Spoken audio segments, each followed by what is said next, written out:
Hi viewers, welcome back to Silent Case, the place where buried truths and unsolved mysteries come to light. Here we dive deep into stories the world forgot, secrets that were hidden for decades, and the chilling events that continue to haunt the past. Today's story takes us back to 1942, inside a small church where a family vanished without a trace, and 83 years later, what was discovered would shock an entire town. Brace yourselves because the secrets they tried to bury are finally coming to light. Let's uncover the truth behind this silent case. On the evening of October 12, 1942, the town of Easton Ridge settled under a sky swollen with autumn clouds, the kind that looked bruised and heavy, as though they were carrying secrets of their own. The war had changed the rhythm of the town, rationing, dimmed windows and restless nights, but St. Miriam's Church remained a constant. Its tall stone walls, candlelit windows and worn wooden pews had stood through droughts, storms and generations of whispered prayers. It was the one place people still trusted. The Whitlock family, Thomas, Margaret and their two children Anna and little Joseph, arrived just before the evening service. They walked through the church's wide oak doors with quiet familiarity. They were known for rarely missing a sermon, even in times of hardship. Witnesses later recalled them entering with umbrellas dripping rainwater, the children clinging to their mother's coat sleeves, the father offering a polite nod to the pastor as he closed the umbrella with a wet snap. Inside, the sanctuary glowed with soft candlelight.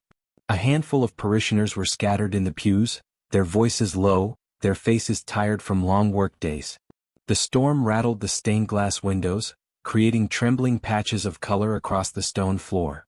The organist played a slow, hesitant melody, not quite a hymn, more like a warm-up tune, as people settled into their seats. What happened next would fracture the town for generations. The church bell rang once, a deep clang that echoed through the rafters. By the time it faded, the Whitlock family had moved toward the front rows. A few people saw them kneel for a brief prayer. Others swear they saw someone else approach them, a cloaked figure whose identity remains debated to this day. But within minutes, as rain intensified, the lights flickered, dimmed, then steadied again. Nothing appeared unusual. At some point between the organist's warm-up and the pastor's late arrival, the Whitlock family vanished. When the storm finally eased shortly before midnight, the pastor entered through the side door, shaking water from his coat. He later told investigators he expected to see the Whitlocks in the front. They almost always stayed after service to help clean the pews. But the sanctuary was silent. The hymn books were still open. Several candles were still burning. Rain dripped from the eaves, tapping like distant footsteps. The family was nowhere.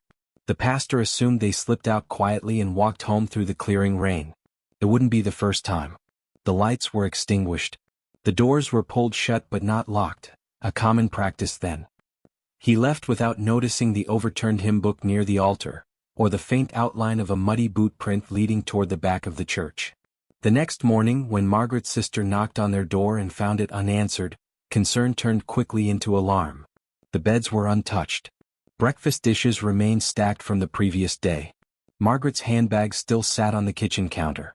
The family dog, Scout, paced anxiously near the front window, whining at the empty street. By noon, townspeople began gathering outside St. Miriam's. Some whispered that the family had run away. Others believed the war had driven Thomas to enlist suddenly.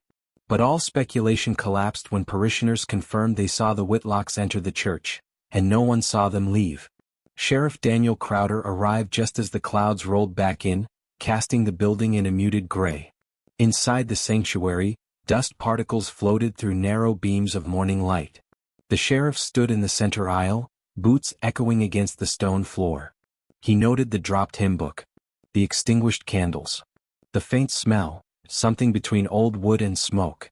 He paced slowly toward the altar, stopping only when his flashlight swept across something subtle, a detail barely visible unless one was searching for it, a single muddy boot print near the front steps of the altar, larger than any belonging to Thomas. Wrong sole pattern for 1940 civilian shoes. Crowder crouched, studying it, his breath tightening. Someone else had been inside the church that night. Someone who shouldn't have been. He straightened, staring at the locked doors, the silent pews, the rain-streaked windows, a hollow unease rising in his chest. The town believed St. Miriam's was a refuge. But now, standing in the quiet aftermath, the sheriff felt a different truth pressing in. Something dark had happened here. And it had happened quickly. As he marked the boot print in his notes, a thought formed, so sharp, so unwelcome, he almost refused to write it. The Whitlocks didn't walk out of this church. Sheriff Daniel Crowder stepped out of St. Miriam's Church with the muddy boot prints still fresh in his mind. The cold air hit him sharply, the kind that seemed to sharpen thoughts rather than numb them. By sunrise, half the town already knew the Whitlock family had not returned home. By mid-morning, whispers had turned into small crowds gathering near the church gates. Fear traveled quickly in a town as small and quiet as Easton Ridge. The sheriff acted fast. He ordered deputies to seal off the church and disperse the crowd. Rain clouds sagged low over the steeple, making the building look more foreboding than sacred. Inside, the silence felt heavier than the day before, as if the walls themselves were holding their breath. By noon, search groups were formed. Men carried lanterns and thick ropes. Women packed sandwiches and flasks of bitter black coffee for the volunteers. The storm from the night before had soaked the ground, turning the fields into patches of mud and soft earth. Searchers combed the riverbanks, the forest trails, and the abandoned mill on the town's edge. But the sheriff's mind kept returning to one place, the church. Inside, investigators found more details easily overlooked in the first sweep. A hymn book dropped mid-page. A row of candles burned lower than others, suggesting they were lit later or left intentionally. A faint scent near the altar, neither smoke nor incense but something burnt, something wrong. The sheriff kept circling the sanctuary, searching for movement, sound, anything that would explain how a family of 4 could vanish without a trace. By the end of the first day, there were no footprints leading away from the church except those of the search teams. No wagon tracks. No reports of strangers passing through. The Whitlocks had simply entered, and then ceased to exist. Nightfall brought its own tension. Lanterns flickered across the cemetery where another team searched for disturbed soil. The organist, Mrs. Hale, was interviewed briefly. She insisted she heard nothing unusual. Just the storm. The wind shook the windows. The rest was quiet. But as she spoke, her eyes drifted toward the choir loft, as if recalling something she couldn't articulate. By early morning of the second day, the sheriff began formal questioning. Members of the small congregation gave conflicting statements. One elderly woman claimed she heard muted voices, an argument, she thought, during the hymn warm-up. Another insisted the church was silent as a grave. A teenage choir boy, pale and trembling, said he saw a shadow move near the altar just minutes after the family arrived. Could have been the storm light, he whispered, eyes fixed on the floor. But the sheriff noted the tremor in his voice. Back at the Whitlock home, deputies searched for clues. The family's beds were untouched. Margaret's knitting sat mid-row in her basket. A pot of dried porridge clung to the stove. Nothing suggested they planned to leave. Everything suggested they expected to return. The sheriff gathered his team that afternoon. Fatigue hung over them, boots soaked, coats heavy, tempers thin, but determination remained. "We're not dealing with a runaway case," Crowder said, voice steady. "Something happened inside that church. Something someone is hiding." Search efforts expanded outward, but the sense of urgency sharpened. As the second night fell and lanterns glowed faintly through the mist, a deputy hurried toward the sheriff, face pale, breath short. "We found something," he said. Crowder's pulse kicked hard. "Where?" "Near the altar," the deputy replied. "Behind the rail." The sheriff hurried inside. The candlelight trembled, throwing long shadows across the pews. The deputy pointed to something wedged beneath the wooden rail, small, metallic, reflecting faint light. A child's broken necklace chain. Anna Whitlock's initials carved faintly into the tiny pendant. The sheriff exhaled softly. It wasn't much. It wasn't enough. But it was the first physical proof that the Whitlocks never walked out of St. Miriam's. And as he stared at that little chain, cold dread settled in. Because something, or someone, had kept them from leaving at all. The broken necklace found beneath the altar should have pushed the investigation forward, but instead, it marked the moment the case began to slip from desperate urgency into quiet paralysis. By the morning of the third day, the town of Easton Ridge carried a tired, hollowed-out look, lanterns dimming, search parties thinning, and a growing heaviness in every whispered conversation. Sheriff Crowder stood at the entrance of St. Miriam's, staring at the empty pews where the Whitlocks were last seen. The church had begun to feel less like a place of prayer and more like a sealed chamber of unanswered questions. It held no screams, no signs of struggle, no overturned benches. Just silence. Silence so absolute it felt curated. Deputies filed in and out, their footsteps echoing off the stone walls. One of them reported that handwriting logs, service rosters, and visitor books showed nothing unusual. Another mentioned a missing page from the pastor's old attendance ledger, a detail Crowder couldn't ignore, even if he couldn't yet explain it. The sheriff requested help from nearby towns, but wartime shortages meant fewer resources, fewer men, and fewer hours available. People were focused on sons overseas, ration stamps, supply trains, and telegrams that no one wanted to receive. A vanished family, heartbreaking as it was, simply didn't fit into a world already stretched by fear. By the end of the week, the search radius expanded 10 miles outward. Horses were ridden through the marshlands, lanterns were lowered into the well, and bloodhounds sniffed every trail leading out of town. Nothing surfaced. Not a scrap of clothing, not a footprint, not even a whisper of direction. It was as if the Whitlocks had been swallowed whole by the night. Rumors filled the vacuum left by evidence. Some swore they heard a wagon late that night, an unregistered cart moving toward the far woods. Others claimed St. Miriam's had a long history of locked doors and quiet problems. More superstitious voices whispered about hauntings, curses, or wartime deserters hiding in the church. None of it held weight, but all of it reflected the growing desperation. The local newspaper published a cautious headline: "Whitlock family still missing, church cooperating fully." But privately, Crowder felt that cooperation was conditional. Questions directed at church leadership were met with polite evasion. Requests to inspect old storage rooms were approved, but only after long delays. Some records were lost, some keys misplaced, and certain rooms were declared unsafe due to structural concerns. The sheriff knew Stone didn't become unstable only when questioned. By the second week, the emotional cost of the search began sinking in. Margaret's sister broke down beside the riverbank, insisting she heard the mother's voice in the wind. Thomas Whitlock's co-workers refused to enter the church for Sunday service, standing outside in cold silence while the organ played unheard hymns. Children avoided walking past St. Miriam's, crossing the road with their heads lowered. Crowder, exhausted and thinner by the day, reviewed every witness statement again. Muted voices.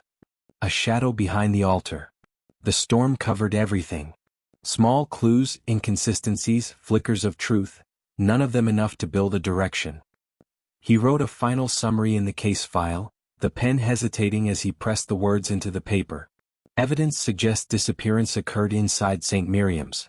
Cause unknown. Perpetrator unknown. Family whereabouts unknown. With the war escalating, manpower dwindling, and no leads emerging, the county officially downgraded the investigation. Files were boxed and stored in the sheriff's office basement. The Whitlock home was locked. The necklace was placed into a small evidence envelope that felt too light to justify the size of the tragedy. The town moved on because it had to. But Crowder didn't. He closed the file, staring at the date, October 26, 1942, and felt an ache settle deep in his chest. He's noted one last line that would haunt investigators 80 years later. Someone inside that church knows more than they said. And as the box slid into the shadows of the basement shelf, the case, and its secrets, slipped into silence. For most towns, tragedies fade. Names slip into forgotten reports, faces blur into old photographs, and the places where things once happened lose their sharpness.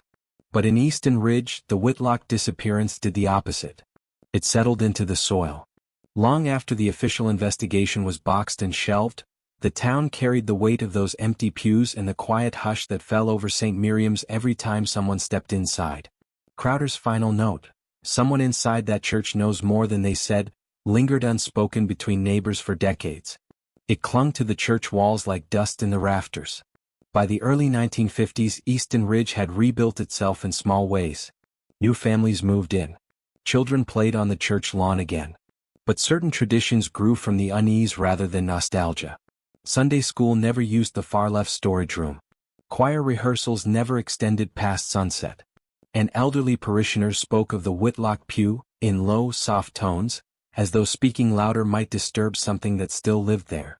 Whispers circulated quietly from household to household. the kind that never reached newspapers but shaped lives. The town barber swore he once heard someone sobbing behind the altar during a storm, a woman's voice humming an unfamiliar tune. A retired shopkeeper recalled that the pastor who served during the disappearance resigned abruptly mid-sermon one Sunday and left town without collecting his final paycheck. A widow who lived near the church insisted she saw candlelight flickering in the sanctuary after midnight, even decades later when no services were held. These stories were never officially documented. They were the things people murmured only after checking who else was nearby. By the late 1970s, the church itself had begun showing signs of fatigue. The once white steeple grayed. Floorboards creaked sharply in the quietest moments. And the choir loft developed a draft that didn't match the building's design. When a fierce storm hit Easton Ridge in 1979, a portion of the choir loft wall collapsed inward, revealing a tucked-away cavity behind it, a crawlspace no one knew existed. At least no one admitted knowing. Town maintenance workers inspected it the next day. There was nothing inside but dust and a strip of warped wood, but its very existence unsettled everyone. It shouldn't have been there. No architectural plans mentioned it. And when the pastor was asked, he insisted the church had no such hidden spaces. His voice tense, his hands trembling as he held his Bible. The church board ordered repairs immediately, plating the wall with fresh lumber and plaster. But the workers who sealed it kept exchanging uneasy glances, claiming they found scratch marks on the inner beam, marks that looked like they weren't made by tools. Few believed them. Even fewer dared to ask for proof. Meanwhile, the older members of the congregation, those who were children in 1942, avoided discussing that night at all. The few times they did, their descriptions were as fragile and fragmented as the case itself. "I remember the storm," one recalled. "And the candles," another whispered. "And that smell," said a third. "Like wood burning." But the church never caught fire. Sheriff Crowder's death in 1981 marked another quiet shift. His daughter packed his belongings with care, leaving most of the case files untouched in the basement room where he had stored them. She claimed he often spoke of the Whitlocks in his final years, not in frustration but in sorrow, as though the case had grown into a personal shadow he could never step out of. By the 1990s, St. Miriam's was both a functioning parish and the town's most enduring ghost story. Teenagers dared each other to stand inside after dark. Local teachers used the disappearance as a cautionary tale against wandering off unaccompanied. And every so often, someone swore they heard footsteps echoing behind the organ, soft, small, rhythmic like a child pacing. Still, no one investigated further. The past had grown thick around the town. And people, it seemed, had learned to live with their unanswered questions. But everything changed in the summer of 1985, when a demolition crew tearing down an old farmhouse just outside town discovered a dusty wooden box hidden inside a wall. Inside it lay a journal, Margaret Whitlock's handwriting unmistakable. It would take another 40 years for the truth inside that journal to fully come to light. For more than 4 decades, the disappearance of Father Alden Price had lived in Candlewood like a half-forgotten bruise, tender when pressed but rarely spoken aloud. The case file remained locked in a metal drawer, yellowed and brittle, guarded by silence more than by law. Yet in the spring of 1985, long after the last official interview had been recorded and the last rumor had burned itself out, something resurfaced that shook the town harder than any headline ever had. A journal no one knew existed.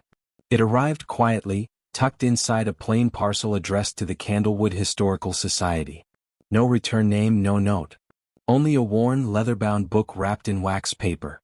The receptionist, Amanda Hurst, assumed it was another routine donation, maybe a farming ledger or a family scrapbook. But when she opened it and saw the first page, her breath snagged. Scrawled in hurried penmanship was a single line, "Property of Reverend Alden Price, 1942. Amanda didn't finish her shift. She drove straight to the sheriff's office, the journal clutched to her chest as though it might vanish if she loosened her grip. Sheriff Tom Ridley, young, meticulous, and one of the few officers who hadn't grown up under the story's shadow, opened the parcel with the caution of someone handling a live wire. From the first page it was clear. This journal wasn't a record of sermons or daily routines. It was a confession of fear. Father Price had written about someone he called the Visitor. At first, the entries seemed harmless, descriptions of a man who came to the church grounds at dusk, asking unusual questions, leaving before anyone else could see him. But as the pages turned, the narrative darkened. The visitor began appearing in places he shouldn't have been. Outside the rectory window at midnight, behind the parish school, even inside the chapel after the doors had been locked. Ridley paused on an entry dated 3 days before the priest vanished. The handwriting was jagged, almost frantic. He knows where the children gather. He is not who he claims to be. I fear I have invited danger into God's house. That page alone reignited a case the town had tried to bury. Word spread quickly, too quickly. By evening, older residents emerged from their quiet routines, revisiting memories they had spent years trying to smother. Some claimed Father Price had been acting strangely in his final weeks. Others remembered seeing a stranger lingering near the church grounds. A few insisted the journal must be forged, an intrusion upon a wound that had never healed. But most simply stared at the floor, as though the resurfaced truth demanded a confession from the entire town. Ridley wasn't satisfied with theories. He ordered the journal sealed in an evidence bag and sent a request for forensic analysis. Meanwhile, he combed through the entries late into the night, searching for connections the original investigators might have missed. What unsettled him most wasn't the content, but the tone. Each entry sharper, more fearful, as though Father Price had sensed the clock ticking down on him. One final entry stood out above all others. It was short, only a single sentence. If anything happens to me, the truth is within these walls. But which walls? The church? The rectory? Or something far more metaphorical? Ridley leaned back in his chair, staring at the line until it blurred. For the first time he felt the case staring back at him, almost daring him to continue. The journal had resurfaced, yes, but with it came something far more dangerous. Momentum. The journal changed everything. For decades, Father Alden Price's disappearance had been treated like a tragic but unsolvable footnote, an old wound Candlewood carried without expecting it to heal. But now, Sheriff Tom Ridley stood in the middle of his cluttered office, the journal sealed in an evidence bag on his desk, and felt something he hadn't expected, the unmistakable stir of a case beginning to breathe again. It began quietly. The forensics report arrived 2 weeks after the journal surfaced, confirming what many feared but few could ignore. The ink, paper, and watermarks were authentic to the early 1940s. There were no modern additions, no signs of fabrication. Whoever had sent the journal wasn't playing a cruel trick. They were delivering proof. Ridley called an emergency meeting with his small investigative team. When he placed the journal at the center of the table, the room fell silent. Deputy Linda Cortez, the longest-serving officer in the department, leaned forward with her arms crossed, her expression caught between dread and recognition. "We're really doing this again," she said quietly. "After all these years." "We don't have a choice," Ridley replied. The moment that journal arrived, this case stopped being cold. He assigned tasks with a precision that bordered on urgency. Linda would re-examine the original witness statements, most handwritten, many incomplete.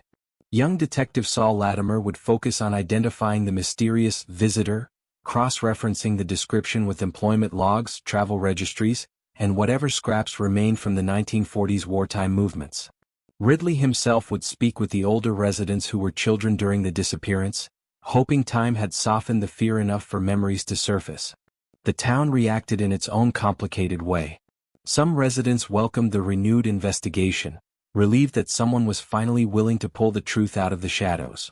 Others bristled, insisting the past should remain closed.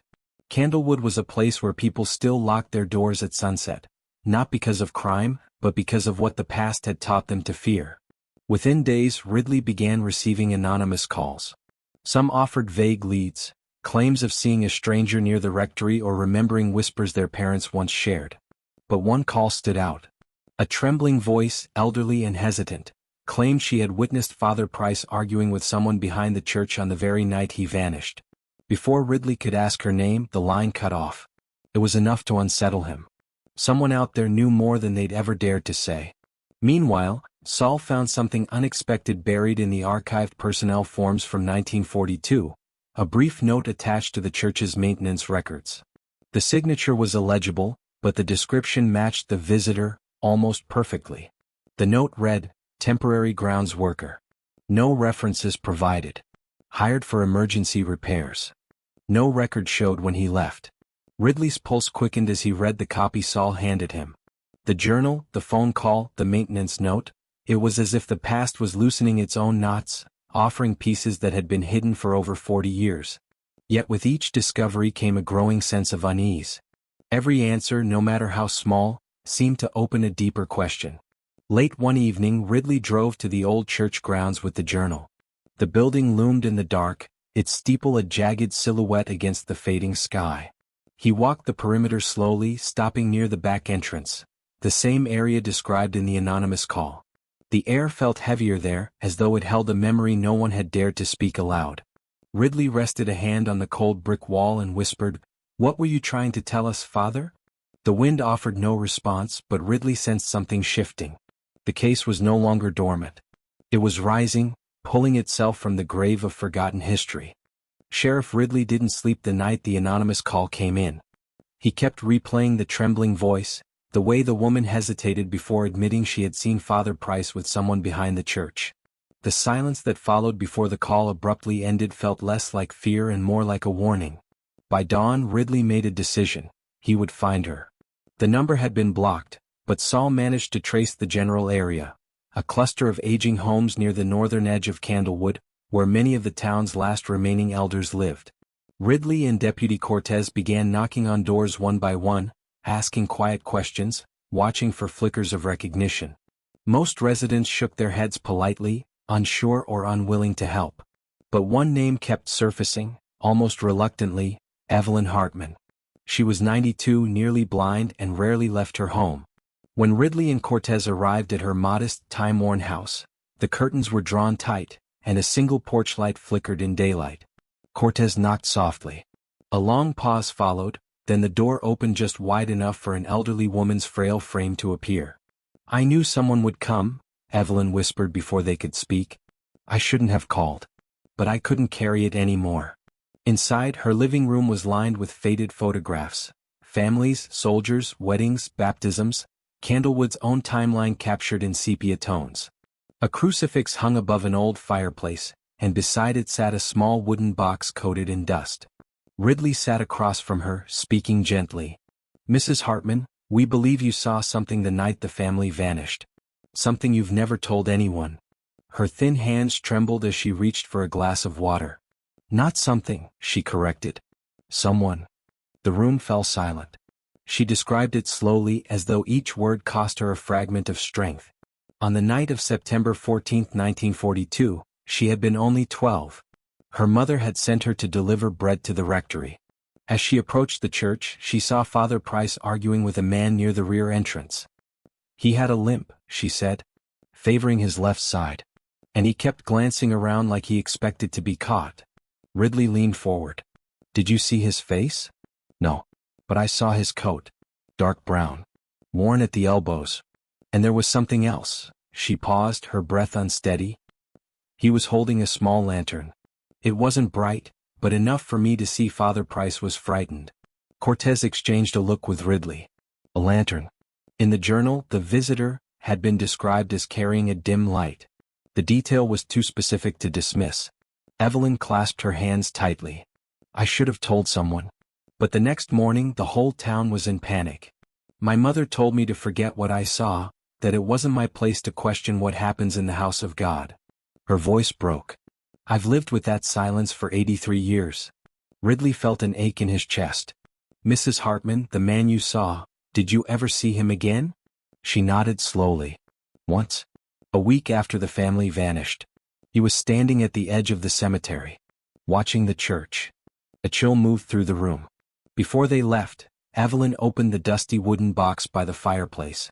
Inside lay a small cloth scrap, brown, frayed, almost threadbare. "I found this the same night," she said. "Caught on a nail near the back entrance. I always believed it belonged to that man." Ridley carefully sealed the fabric into an evidence envelope. Evelyn's voice followed him to the door, soft but resolute. "Whatever truth you're chasing, it's buried deeper than you think." Outside, Ridley stood still, the wind brushing past him like a long-forgotten whisper. The fragment, the lantern, the cemetery sighting. Evelyn was not just a witness. She was the hinge the entire case had been waiting to turn. And now, the next step was unavoidable. Find the man with the limp. The discovery of Evelyn Hartman's fragment and her eyewitness account had set the sheriff's office into motion, but nothing prepared them for what they found at St. Miriam's.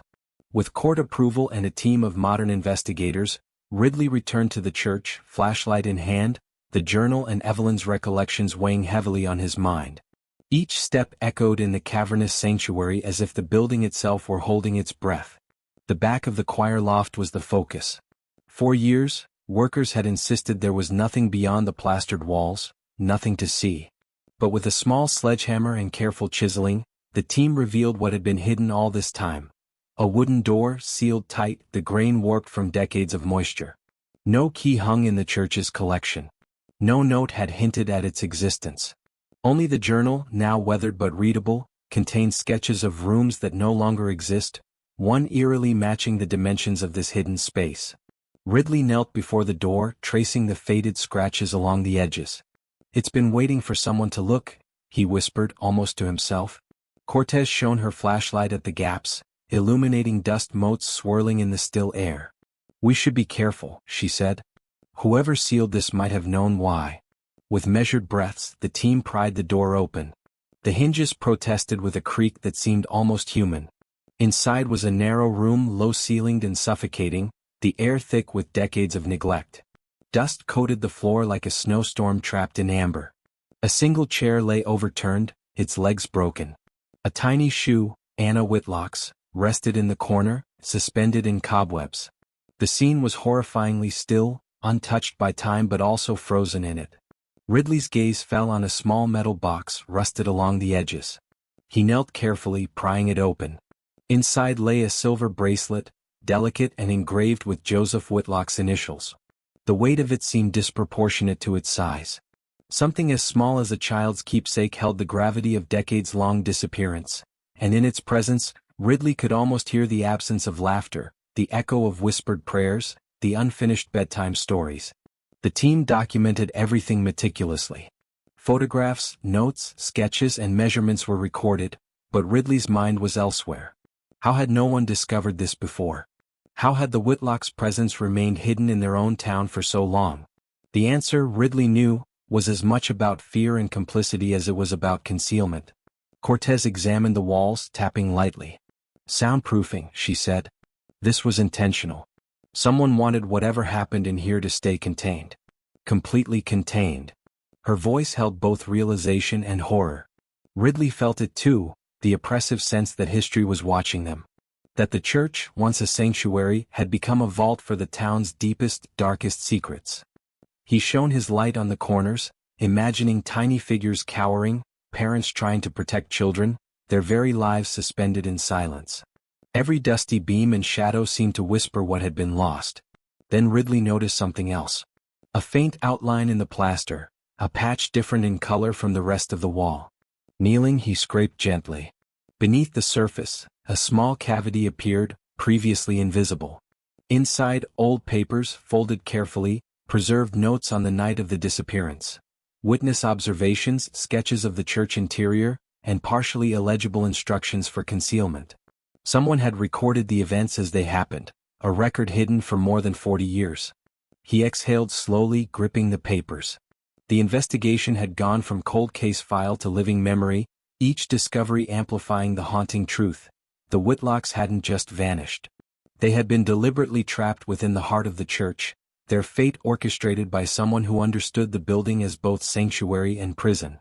Ridley rose, flashlight in hand, staring at the narrow entrance of the hidden room. "This," he said quietly, "is where the story finally begins to speak." The weight of decades pressed on him, but alongside it came clarity. The hidden room was more than a clue. Was a key. And the next step, tracking who had built it, who had sealed it, who had kept the Whitlocks there, would finally lead them closer to the unthinkable truth. The discovery of the hidden room at St. Miriam's sent shockwaves through Candlewood, but what truly rattled Sheriff Ridley and his team was not the room itself, it was what came next. As they pored over decades-old files, journals, and witness statements, a tangled web of contradictions began to emerge, revealing a town that had, whether intentionally or not, buried the truth. Ridley spread the original case files across his office desk, their yellowed pages brittle under his fingers. Each statement, each scribbled note, carried small inconsistencies, some so subtle they had been dismissed at the time. One deputy had claimed the Whitlocks were last seen kneeling near the altar, while another insisted the family lingered at the back pews. Father Price's final journal entries described the visitor as someone tall and limping, yet maintenance records noted a temporary groundsman matching none of those descriptions. It didn't add up, unless someone had deliberately altered or omitted the facts. Then came the correspondence between the church board and the original sheriff's office. Ridley scanned letters that had been filed as routine, but their tone was curiously defensive. Requests to inspect certain areas of the church had been repeatedly delayed, citing structural concerns or lost keys. Even more troubling, a memo hinted at a small group of parishioners who had been entrusted with discretion regarding the night of the disappearance. Whoever they were, they had effectively created a wall of silence that persisted for decades. The deeper Ridley dug, the more the cover-ups revealed themselves. Local newspapers from the 1940s reported the Whitlocks as likely away visiting family in the days following the disappearance, a story echoed in letters to relatives. Yet Ridley's team found no record of such travel. The narrative had been manufactured, a deliberate attempt to suppress panic, or perhaps to obscure culpability. Even witness accounts that seemed honest were inconsistent. Evelyn Hartman's recollections, though invaluable, contradicted minor details in earlier interviews. Timing discrepancies, sight lines, and even the descriptions of the visitor's coat and lantern shifted slightly between her accounts and the archived notes. Ridley knew it wasn't deception. It was human memory manipulated by fear, trauma, and decades of enforced silence. Then Ridley found the smoking gun, or what could be one. A partially redacted set of church records had surfaced, hidden behind innocuous bookkeeping entries. In tiny scrawled handwriting, someone had noted, "Do not let anyone see the room. Children are involved. Must remain quiet." The implication was chilling. Someone had known the family's fate and took deliberate measures to prevent disclosure. As Ridley traced these threads, a pattern emerged. The hidden room was only part of the plan. There had been layers of obfuscation, altered statements, lost keys, structural hazards, redacted memos, and misreported timelines. The cover-up was systemic, built into the very heart of the town's institutions. It was no longer about a single missing family, it was about decades of silence, fear, and complicity. By the time Ridley stepped out of his office into the damp evening air, the weight of what he had uncovered pressed down on him. Candlewood was more than a town haunted by memory, it was a town that had actively shielded its own secrets. And now, after decades, those secrets were beginning to bleed into daylight. The sheriff's gaze drifted toward St. Miriam's in the distance. The hidden room had told a story, but the contradictions and cover-ups confirmed the truth. Someone inside the church and possibly others in town had orchestrated the disappearance with intent and calculation. Every obstruction, every altered record, every enforced silence was a thread leading back to the people who knew more than anyone had admitted.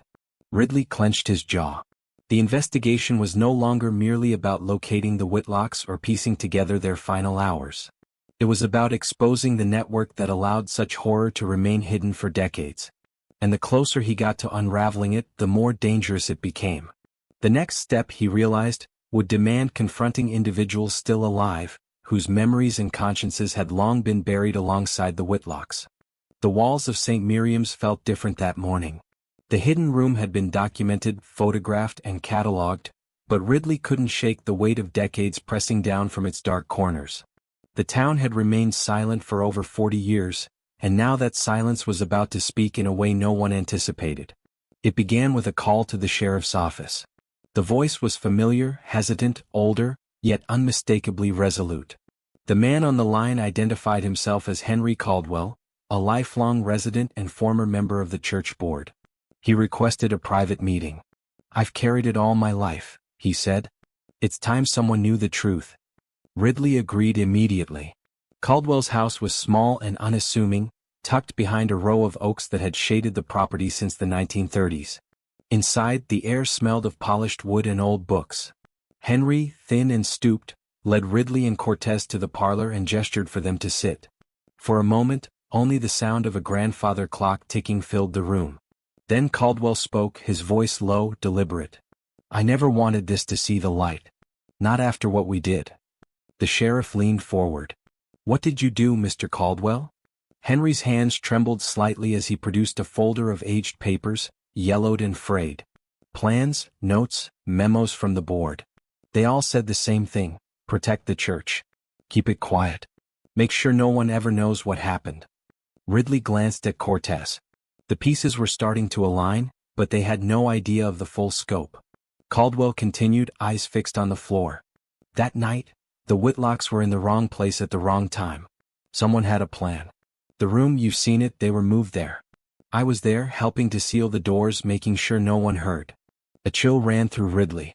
The confession wasn't just about negligence or fear. It was about deliberate action. They couldn't leave, Caldwell said. His voice caught. It wasn't meant to happen this way. It was supposed to be temporary. But Father Price? He paused, shaking his head. He tried to stop it. He begged us to let them go. And? Ridley asked quietly. We ignored him. Some of the board said it was God's will. Others? We were too scared of the scandal, too afraid the town would turn against the church. We made a decision that night that no one should ever have made. Cortez's hand rested on the folder, absorbing the weight of decades of secrecy. Did anyone else know? She asked. Henry nodded slowly. Everyone who mattered. Everyone who had a key. The town stayed silent because we made sure they would. Even the pastor, he carried the secret with him. And Father Price. His lips tightened. He tried to keep the truth alive in his journal, hoping someone someday would find it. Ridley felt the room tighten around him. The confession wasn't just about a hidden room or altered records. It was about the collective guilt of a town. Every redacted file, every contradictory statement, every whispered warning had been a shield for complicity. Finally, Henry leaned back, exhausted, as though telling the truth had drained a lifetime of weight. I can't undo what happened, he said. But you can make sure they're remembered. That's all I can do. The sheriff exhaled slowly. For the first time, the pieces of the Whitlocks' disappearance felt tangible. The board's cover-up, the hidden room, the journal, Evelyn's memory, they all converged in Caldwell's confession. Outside, the wind rustled through the oaks as if acknowledging the truth. A long-buried secret had finally surfaced. The confession from Henry Caldwell had shattered the fragile calm that had settled over Candlewood, but it was only the beginning. Sheriff Ridley and his team returned to St. Miriam's with renewed purpose, their eyes now open to corners of the church that had been overlooked for decades. The hidden room had revealed the Whitlocks' confinement, but Caldwell's admission suggested something deeper, something beneath the very stones of the church itself. The investigation turned toward the church's foundation. Historical blueprints, long forgotten and buried in the city archives, hinted at a cellar that had been sealed during renovations in the late 1930s. No record explained why it was closed or what had been removed. Ridley walked the damp basement corridor, flashlight cutting through the thick shadows, the air heavy with the scent of earth and mildew. Each step echoed like a distant heartbeat, as if the building itself were drawing attention to its long-kept secret. Deputy Cortez tapped a section of the floor where the stone tiles seemed newer, less weathered than the rest. These aren't original, she said. Someone patched this. Could be covering something.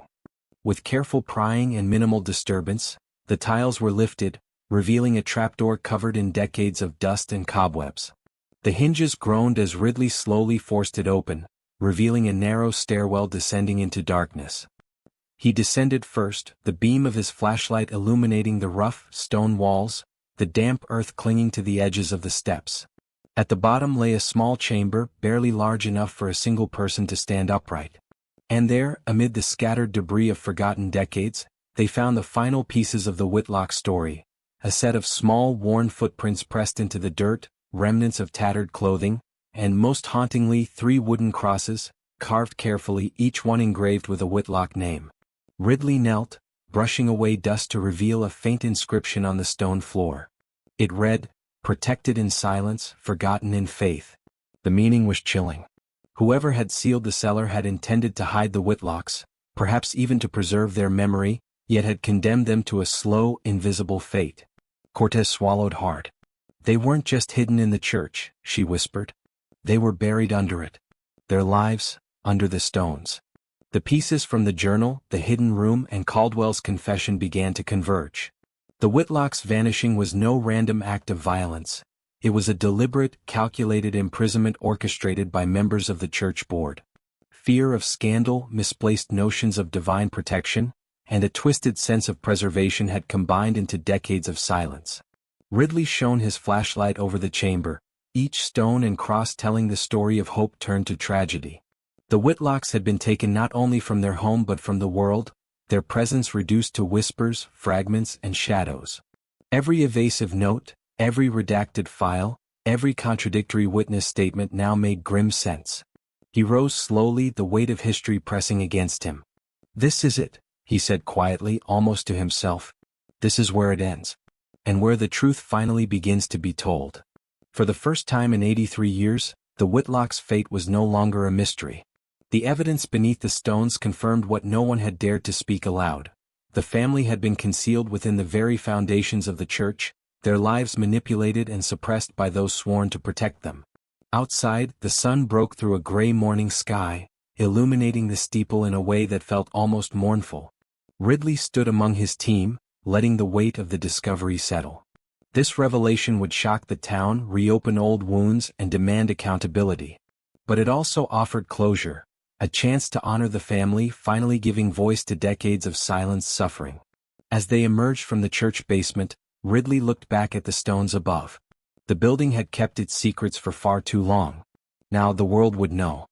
The revelations beneath St. Miriam's stones had sent shockwaves through Candlewood, but nothing prepared Sheriff Ridley for what would happen next. Armed with Caldwell's confession, the journal, Evelyn Hartman's testimony, and the tangible evidence from the hidden room and cellar, Ridley and his team now had a roadmap to confront those responsible. The culmination of decades of silence and cover-ups was about to face daylight. The arrest warrant had been carefully prepared. Names long whispered in private corridors and avoided in public conversation were now on paper, stamped and signed with judicial authority. The most senior church board member still alive, Reverend Malcolm Hayes, was at the center. Age had softened his frame but not the intensity of his gaze. He had avoided questions for years, living under the tacit shield of the town's collective silence. That shield was gone. Ridley and Cortez approached St. Miriam's early one crisp morning, the sunlight filtering through stained glass windows like fractured memories. Hayes was meeting them in the rectory, having reluctantly agreed to come under the pretense of providing further insight into the church's records. No one else was present. Every step toward the rectory echoed through the sanctuary like a heartbeat, heavy and tense. "Hayes," Ridley said as the Reverend opened the door, "we have enough evidence to charge you with complicity in the disappearance of the Whitlock family and decades of concealment. You will come with us." Hayes' hands shook slightly but his voice remained calm. "I did what I thought was necessary," he said. God demanded discretion. Discretion. Silence. Fear. Ridley had heard it all before. But this time there was no room for evasion. "What you called discretion was obstruction of justice," Ridley replied firmly.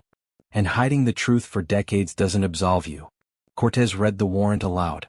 Hayes' face paled as the gravity of decades-long choices pressed down on him. He took a slow, shuddering breath as if exhaling the weight of 83 years. I never imagined it would end this way," he murmured almost to himself. The arrest was quiet but monumental. Hayes was handcuffed and escorted from the rectory, the walls of St. Miriam's bearing silent witness. Outside, the morning air felt unusually sharp, carrying the scent of dew, dust, and history being rewritten. Members of the town gathered, murmuring, some in disbelief, some in relief. The arrest was more than the capture of an individual. It was a reckoning for an entire town that had lived under the shadow of unspoken guilt. The team returned to the church basement, where the hidden room and cellar had been meticulously documented. Every piece of evidence, the journal, the bracelet, the wooden crosses, the papers from Caldwell, was catalogued and secured. For the first time, Candlewood could face its past not as rumor, not as whispered stories but as verified truth. Ridley stood in the center of the sanctuary, letting the sunlight fall across the pews where the Whitlocks had once sat. Silence still lingered, but it was a different kind of silence now, one of reflection, acknowledgement, and mourning. The story of the family, suppressed for decades, would finally be told in full, giving the community both closure and an unflinching look at the cost of secrets kept in the name of faith. Hayes' arrest marked the legal conclusion of the investigation, but the emotional reverberations would last much longer. Candlewood would forever carry the memory of the Whitlocks, not as victims hidden in darkness, but as a reminder of the consequences when silence becomes complicity. As Ridley stepped out of the church into the late morning light, he felt the weight of history shift slightly, like the stones of the church themselves had exhaled after holding their secret for generations. The Whitlock story was no longer a ghost in the shadows. It was truth, fully revealed, and justice, long delayed but finally delivered, had begun to settle over the town. The case was closed, yet its echoes would ripple through Candlewood forever, a haunting reminder of the delicate balance between faith, fear, and the unrelenting pursuit of truth.